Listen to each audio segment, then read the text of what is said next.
As I stand before you today, I cannot help but feel the weight of history which surrounds us and which reminds us of the vital parliamentary traditions to which members of both houses dedicate yourselves with such personal commitment for the betterment of us all. The call came at dawn. What Prince William said next left Harry absolutely destroyed. $36 million, rejected in 20 minutes. But that's not even the worst part.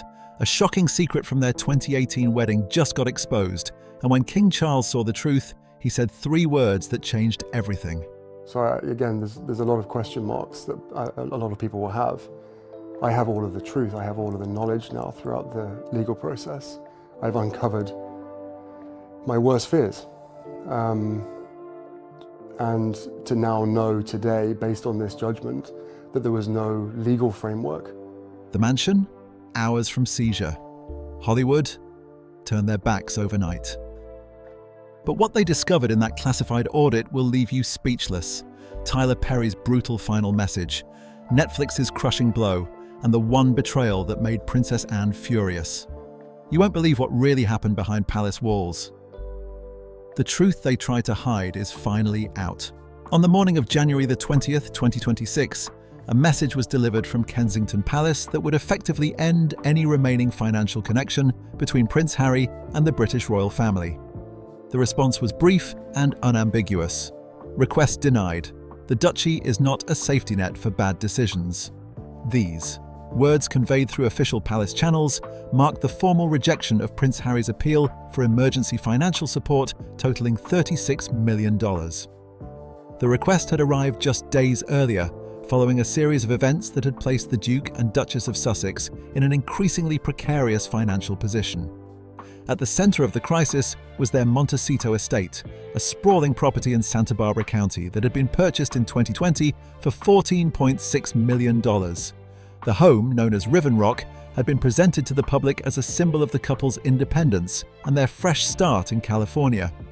Now, just over 5 years later, it had become the focal point of what palace insiders described as a complete financial breakdown.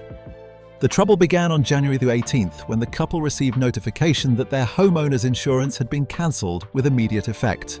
The cancellation was not due to missed payments, but rather to non-compliance with updated requirements related to wildfire risk. California had been experiencing increasingly severe wildfire seasons, and insurance companies across the state had been tightening their policies, particularly for properties in elevated risk areas like the Santa Barbara foothills, where the Sussex home is located.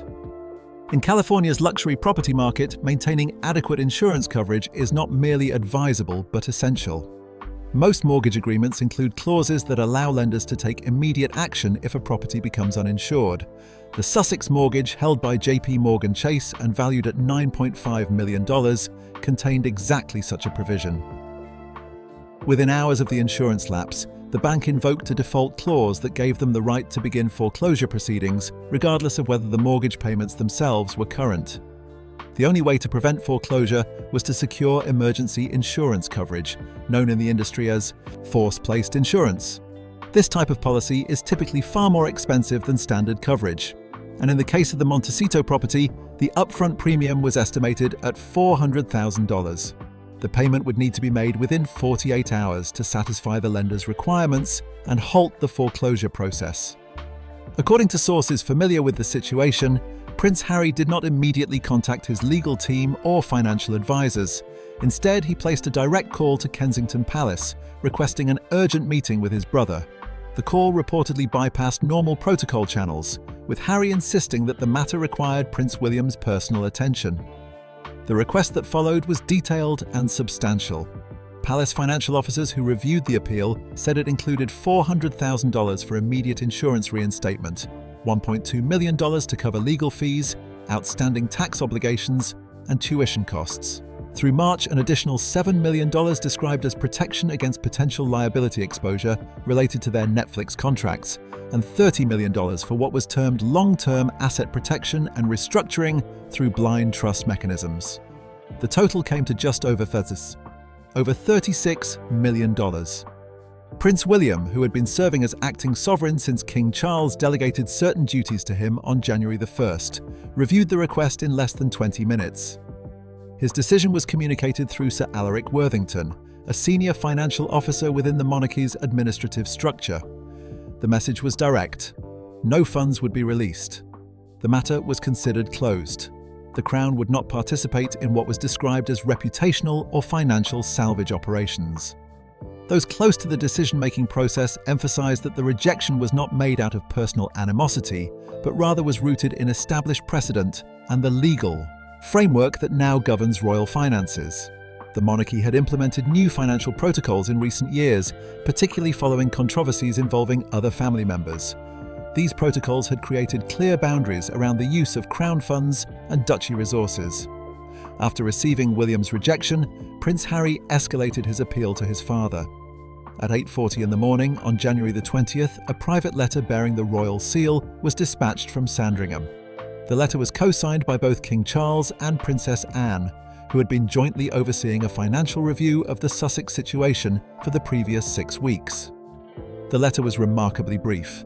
It stated that there would be no duchy funds provided, no extensions of grace and favour properties, and no further institutional correspondence regarding the Montecito estate. The King's recommendation was straightforward: liquidation at the earliest opportunity. In just 5 sentences, the letter formalised what many had suspected for months. Prince Harry was no longer part of the royal structure in any financial, logistical, or symbolic capacity. This was not a spontaneous decision made in the heat of the moment.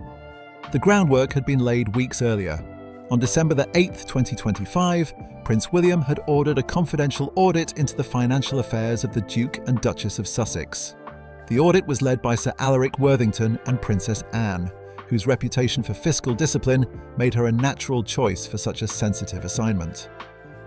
Over the course of 3 weeks, the audit team examined financial records, charity commitments, and various business arrangements. What they uncovered raised serious concerns within the palace. Among the findings was information about the couple's 2018 wedding, an event watched by an estimated 1.9 billion people worldwide. During the wedding coverage, Harry and Meghan had publicly announced that gifts and proceeds totaling approximately £2.1 million would be redirected to the Diana, Princess of Wales Memorial Fund, which supports educational programs for vulnerable children and is overseen by Princess Catherine. However, the audit revealed that a significant portion of those pledged funds had been rerouted to a company registered in Delaware called M&M Projects LLC. This entity had been used to fund pre-production work on an animated series for Netflix called Pearl, which Meghan had been developing. The series was ultimately cancelled before completion. The explanation provided by representatives for the Sussexes described the situation as a misaligned operational shift. Sir Alaric Worthington characterised it differently in his report, describing it as a misappropriation of trust, if not strictly a violation of law. When King Charles reviewed the audit files on January the 12th, his response was reportedly just 3 words. So, it was true. The findings had immediate implications. When Prince Harry's final, written appeal arrived at Buckingham Palace on January the 13th, there was no response. No reply was sent. No meeting was scheduled. Instead, what followed was silence, then the formal policy statement, and finally what amounted to institutional exile. The next 48 hours would bring not just the rejection of financial support, but a broader collapse of the support network the couple had relied upon since leaving royal duties. The refusal from the palace was about to be followed by similar withdrawals from allies in Hollywood, from business partners, and from their own charitable foundation. If the rejection from Prince William represented the end of royal financial support, what followed in the subsequent days was the rapid dissolution of the couple's professional and personal network in Hollywood. The collapse began with Tyler Perry, who had been among the most significant private supporters of Harry and Meghan since their departure from royal life. Perry's involvement with the couple dated back to March 2020, when Harry and Meghan were leaving Canada amid increasing security concerns and media attention. At that time, Perry offered his Beverly Hills estate, valued at approximately $18 million, as temporary housing for the family. Beyond providing accommodation, Perry had covered more than $3 million in private security costs during their transition period.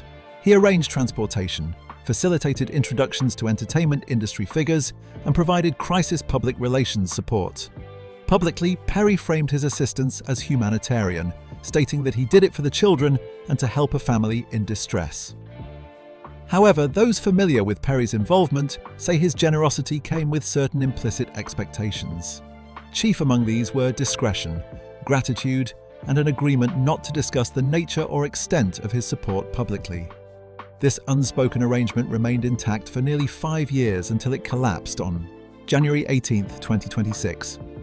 On that date, Meghan Markle appeared on a lifestyle podcast hosted by a relatively minor entertainment industry figure. During what was presented as a candid conversation about motherhood and challenges in the public eye, Meghan made several statements that immediately drew attention. She suggested that Tyler Perry had abandoned her during a particularly difficult time. She indicated that Perry's role as godfather to their daughter, Princess Lilibet, had been used in ways she found uncomfortable. She also implied that Perry had leveraged his connection to the royal family to gain prestige and access in certain circles. The remarks spread quickly across social media and entertainment news outlets. Within 24 hours, Perry's legal team had assembled a comprehensive response package that included financial logs, travel invoices, and correspondence records. These documents demonstrated that all support provided to the Sussexes had been offered at their request, not initiated by Perry for his own benefit. When Prince Harry telephoned Perry the following day, he was seeking a short-term loan of $400,000 to address the immediate insurance crisis and prevent foreclosure proceedings. The conversation was brief and, according to those familiar with it, definitively final. Perry reportedly told Harry that he was no longer willing to serve as a financial backstop. The phrase he used was particularly pointed: "You defaulted on something more important than money, you defaulted on gratitude." The call lasted less than 3 minutes, and there was no subsequent communication. Perry's withdrawal sent a clear signal throughout the entertainment industry. Internal communications began circulating among major talent agencies, including WME and CAA, as well as within the legal departments at Netflix and other studios. Meetings were convened to reassess existing partnerships and evaluate potential risks. By January 19th, risk assessments reports were being updated across multiple organizations. At a private crisis management session on January the 17th, legal advisors at WME formally warned Meghan that any further public statements involving Tyler Perry, whether in interviews or in private business pitches, could result in defamation claims or forced disclosure of private correspondence. The message was clear: the industry was distancing itself from the couple, and further controversy would not be tolerated. That same day brought an even more severe blow from Netflix. The streaming platform had signed a multi-year content deal with Harry and Meghan in 2020, reportedly valued at $100 million. Under the terms of this agreement, the couple had proposed 5 major projects. A documentary series about Harry and Meghan had been completed, though it had gone significantly over budget. An animated children's series called Pearl, which Meghan was developing, had been cancelled during the development phase. Documentary titled Heart of Invictus had experienced delays and had no confirmed delivery schedule. A scripted drama with royal themes had been shelved without entering production. A children's special had been delivered, but received poor critical and commercial reception. With only one project fully delivered and several contractual obligations unmet, Netflix exercised a performance clause that had been included in the original 2020 contract. On January the 17th, Harry and Meghan were served with a clawback notice demanding the return of $20 million. The legal documentation classified their content portfolio as non-compliant with the agreed-upon deliverables. One executive, speaking on condition of anonymity, described the situation bluntly, stating that this was not a creative disagreement, but rather a straightforward contract failure. The professional setbacks extended to the couple's own charitable organization, the Archwell Foundation, which had been established with considerable public attention as a vehicle for progressive philanthropy and social change, had effectively ceased operations. According to records and internal sources, all grant disbursements had stopped in October 2025. The Foundation's United Kingdom office in Mayfair had been permanently closed. The staff in the United States had been reduced to just 2 part-time contractors. Internal email systems had been suspended, and the Foundation's website had not been updated in over 40 days. Although the Foundation had not been formally dissolved, it entered what legal experts describe as administrative suspension. This is a pre-liquidation status often used by non-profit organizations to avoid immediate litigation while preserving whatever cash flow remains. Financial filings submitted to the California Registry of Charitable Trusts showed that Archwell's unrestricted cash reserves had fallen below $1.1 million. This amount was barely sufficient to cover basic, operational costs through March 2026 and certainly inadequate to fund any meaningful charitable programs or initiatives. Meanwhile, a documentary series that Meghan had been developing, tentatively titled Motherhood and Reinvention and scheduled for a spring 2026 release, was pulled by WME on January the 19th. The official explanation cited reputational risk and external legal entanglements as the reasons for the cancellation. The project had been viewed as a potential opportunity to reshape public perception, but it became another casualty of the couple's deteriorating professional standing. One former member of the Archwell Foundation Board of Directors summarized the situation with a particularly vivid metaphor, saying that the couple had not simply burned bridges but had set fire to the entire coastline. The comment reflected a broader sentiment within professional circles that the Sussexes had alienated not just individual supporters, but entire networks of potential collaborators. The Crown having turned away, Perry withdrawn, Netflix hostile, and Archwell in a state of suspension, the couple found themselves in an unprecedented position of isolation. They had no institutional support, no major entertainment partnerships, no active charitable platform, and increasingly few allies willing to publicly associate with them. The phrase that appeared repeatedly in private communications among former associates and industry figures was that supporting the Sussexes had become a liability rather than an opportunity. The speed of the collapse was remarkable. Within less than 2 weeks, the couple had gone from making appeals for financial assistance to facing a complete withdrawal of professional and personal support systems. The rejection was not limited to one sector or one relationship. It was comprehensive, spanning the royal family, the entertainment industry, philanthropic circles, and personal friendships. As January drew to a close, the couple faced not just financial difficulty, but a fundamental question about their viability as public figures without the institutional frameworks they had walked away from. By the early hours of January the 20th, 2026, the Montecito estate that had once symbolized Harry and Meghan's independence had transformed into a financial liability with time rapidly running out. Riven Rock, the 18,000 square foot property with 9 bedrooms situated in Santa Barbara County, had been purchased as a statement of autonomy and a fresh beginning. Now, stripped of insurance coverage, entangled in contractual disputes, and facing mounting public scrutiny, the estate had become the physical manifestation of the couple's unraveling circumstances. To avoid generating headlines and additional negative attention, the couple initiated what is known in luxury real estate circles as a protocol lapis sale. This is an elite strategy involving non-disclosure agreements and pocket listings, used exclusively by ultra-high net worth individuals who need to offload sensitive properties without public exposure. The listing was never published on traditional real estate platforms. There were no professional photography sessions made public, no open house events, and no conventional marketing materials. Instead, information about the property circulated quietly among discreet brokers who serve a very specific clientele, including Gulf royalty, Silicon Valley technology billionaires, and foreign dignitaries seeking privacy. Despite the discreet approach, the strategy failed to generate serious interest. Over a span of just 48 hours, at least 4 vetted potential buyers reportedly withdrew after initial expressions of interest. The reasons given were telling. One Beverly Hills realtor involved in the discussions explained that while the house itself was beautiful and the location desirable, purchasing the property meant inheriting an association with the Sussex name, which at that moment carried significant reputational risk. Behind closed doors, investors and their advisors cited 3 primary concerns that made the property unattractive. First was litigation risk. The couple faced active disputes with Netflix over the $20 million clawback, potential lawsuits from former Archwell Foundation staff members, and possible tax exposure related to portions of the estate that had allegedly been used for non-profit operations. Any new owner might find themselves entangled in these legal matters or at minimum subjected to discovery requests and documentation reviews. Second were insurance complications. The property's wildfire risk rating had been increased following the January 18th insurance lapse. This meant that future coverage would be more expensive and harder to obtain. The elevated risk rating also limited the pool of potential buyers to those who could make full cash purchases, as most lenders would be unwilling to finance a mortgage on an underinsured or difficult to insure property in a high-risk zone.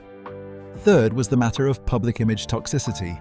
For many prospective buyers, particularly those involved in global finance, international business, or government relations, any association with a declining royal brand posed genuine reputational concerns.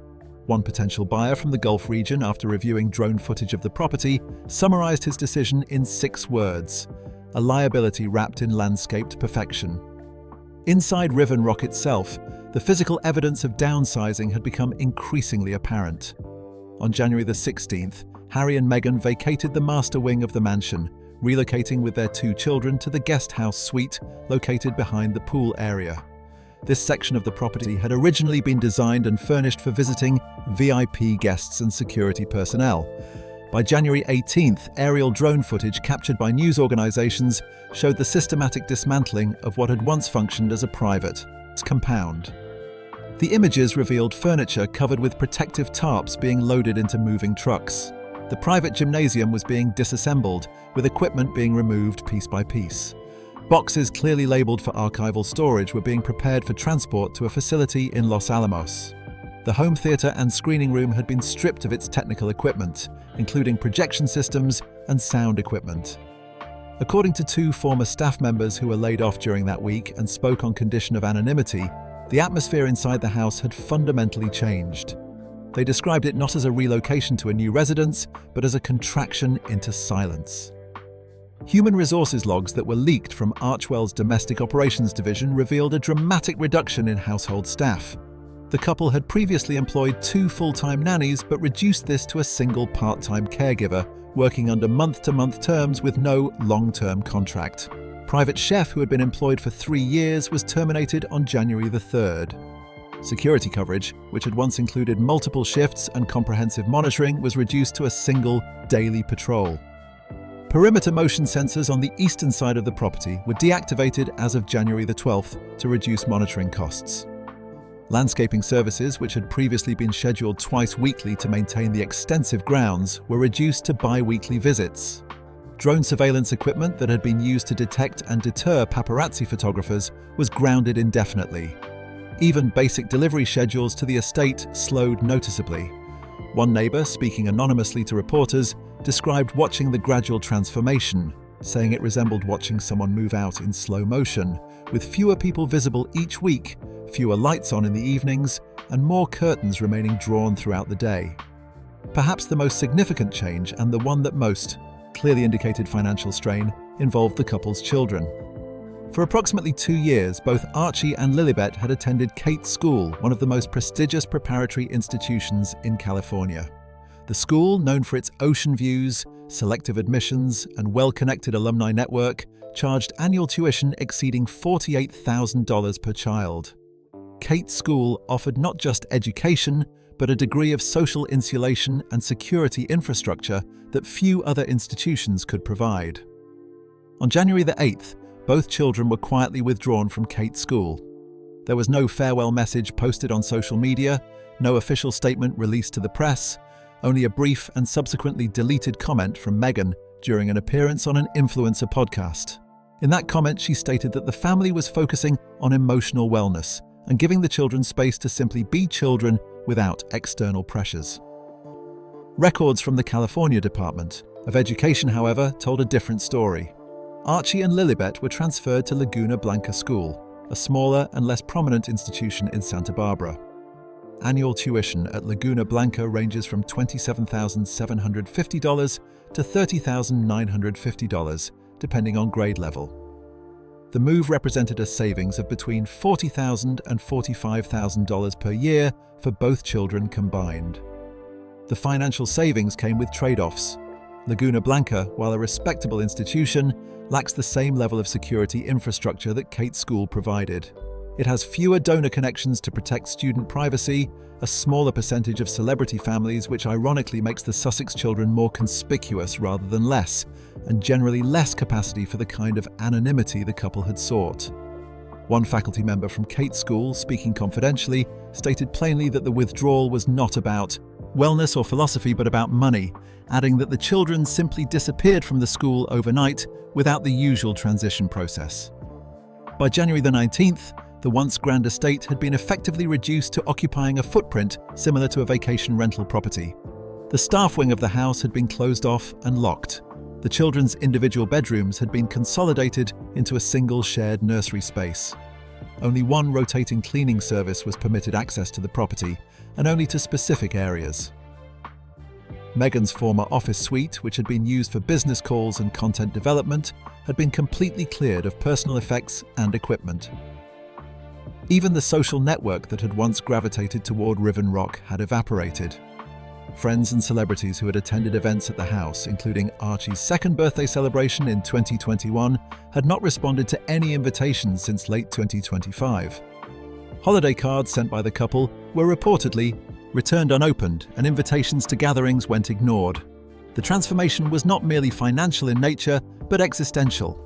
As one former staff member observed, the couple had wanted the prestige and legacy associated with royalty, but without accepting the discipline and structure that sustains it.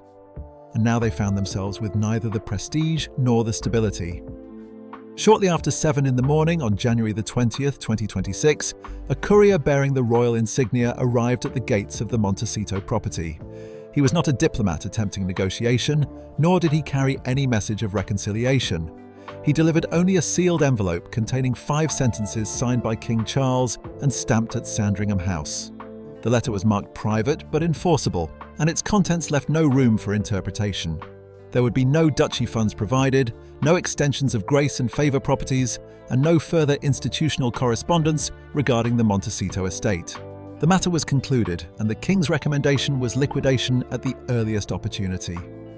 For Prince Harry, who was still processing his court loss on January the 20th over default litigation involving the mortgage clause on Riven Rock, the letter represented a final and definitive end to any possibility of royal financial assistance.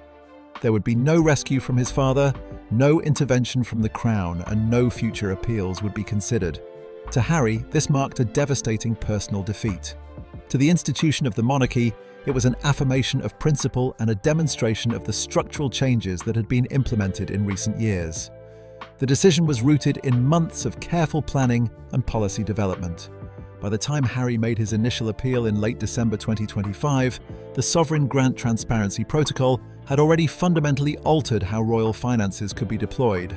This protocol, enacted in July 2024 following public backlash over financial scandals involving Prince Andrew and Sarah Ferguson, created strict barriers preventing the use of Crown estate or duchy funds for specific purposes. Among the prohibited uses were private mortgages unrelated to official royal residences, debt settlements not connected to royal duties, legal fees tied to personal litigation rather than official responsibilities, failed commercial ventures pursued outside royal obligations, and security costs for individuals who had been removed from royal service or had voluntarily departed. Any exemption from these restrictions required explicit parliamentary approval, which Harry's request did not receive and for which no application was even submitted. Prince William's position throughout the process was not driven by personal emotion, but by adherence to established procedure and institutional policy. On December 8, 2025, upon receiving early indications of Harry's renewed financial difficulties, William had authorised a comprehensive audit of Sussex's financial and charitable history.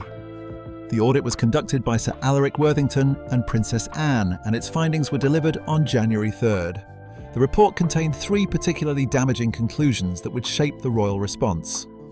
First, the audit confirmed that the £2.1 million in wedding donations that had been publicly pledged to the Diana Memorial Fund in 2018 had instead been rerouted to M&M Projects LLC, a Delaware-registered shell company connected to the cancelled Netflix project Pearl. To avoid public scandal at the time, the palace had quietly backfilled £1.8 million in 2021 to cover the shortfall and fulfill the commitment that Harry and Meghan had made publicly, but failed to honour privately. Second, the audit documented a consistent pattern over 5 years of financial mismanagement, including the monetisation of royal assets for personal commercial ventures and the misuse of public sentiment and goodwill for private financial gain. Third, and perhaps most significantly from a governance perspective, the audit concluded that the financial difficulties facing the couple were not the result of misfortune or circumstances beyond their control, but rather the predictable outcome of sustained mismanagement and poor decision-making.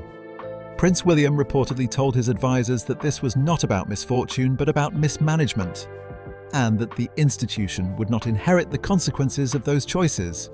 His final instruction regarding the matter was unambiguous. No bailout, no exceptions.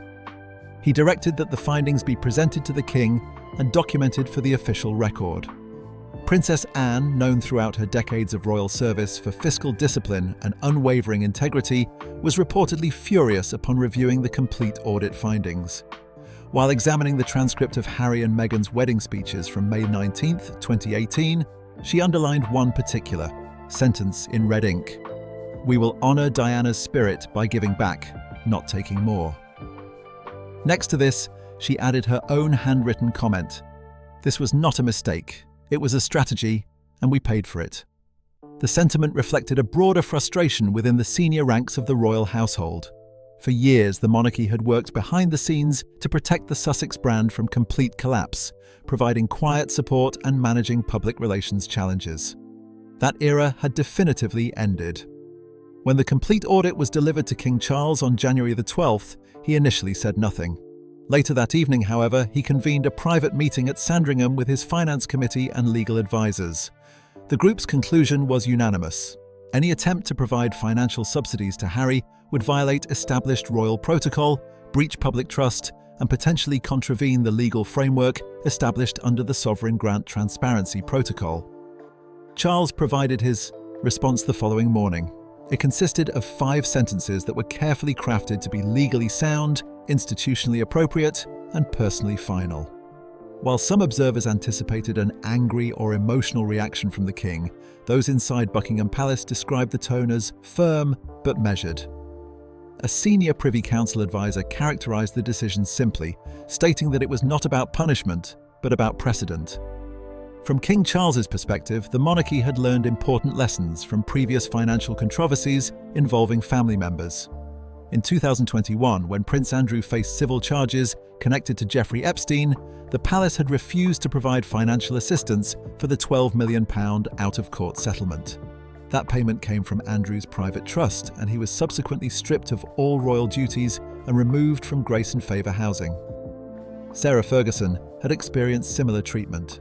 Despite some public sympathy for her situation, her business failures and media controversies triggered what were termed internal asset rationalisation orders in mid-2024, resulting in her eviction from Royal Lodge by December of that year. The policy established under the Sovereign Grant Protocol made the institutional position clear. There would be no more silent subsidies, no more quiet bailouts, and no more exceptions made for family members who had departed from royal service or brought controversy upon the institution. King Charles reportedly told his legal advisors that the monarchy could not subsidise those who had voluntarily walked away from it, adding that this was not cruelty but clarity about the nature of institutional membership and responsibility. Although King Charles signed the final letter to Harry, it was Prince William's leadership that fundamentally shaped the institution's response. As acting sovereign under the delegation of duties that began January 1st, William had already demonstrated a new standard of governance rooted in discipline, transparency, and moral consistency. His position, articulated in private meetings and policy discussions, had effectively become institutional doctrine. "The duchy is not a safety net for bad decisions," he stated in January 2026, a phrase that has since been quoted repeatedly in palace briefings. To Prince William, the issue extended far beyond a family disagreement. It concerned the credibility and sustainability of the monarchy in the modern era. Allowing a bailout, even one conducted discreetly and privately, would send a dangerous message that disloyalty could be rewarded, that financial recklessness carried no meaningful consequences, and that institutional commitments were negotiable based on personal circumstances. William chose institutional integrity over family indulgence, and his message to Parliament, the Crown, and the British public was unambiguous. The monarchy had moved forward and would not revisit past decisions. By the end of January the 20th, Prince Harry's options had been completely exhausted. There was no aid forthcoming from the Crown, no outreach from senior royals, no reinstatement of security privileges, no provision of legal assistance, and no response to his handwritten final appeal. The gates of Riven Rock stood partially open as moving preparations continued. Lights in the guest house glowed faintly against the evening rain, and Prince Harry, once among the most popular members of the royal family globally, stood alone on a balcony, watching his circumstances continue to deteriorate. The silence emanating from Buckingham Palace was not random or accidental. It was a carefully calibrated strategy that communicated more effectively than any press release or official statement could have achieved. As the Sussex household quietly unraveled throughout January, the Crown systematically tightened its grip on institutional integrity, shifting its focus from confrontation to consequence. By January the 21st, discussions regarding peerage review, which had remained dormant for years due to political sensitivity, were quietly reactivated by senior parliamentarians with support and recommendations from the Cabinet Office. The central issue under review was the continued use of the titles Duke and Duchess of Sussex, which had been granted in 2018 but were now viewed by some as a reputational liability to the nation. A confidential memo circulated among members of the House of Lords outlined specific concerns about inherited privilege being weaponized against the national image. The memo cited not only the Netflix contractual failures and the unauthorized public comments about Tyler Perry, but also the diversion of Diana memorial funds that the audit had uncovered. The debate had moved beyond the walls of Buckingham Palace and become a constitutional matter involving Parliament itself.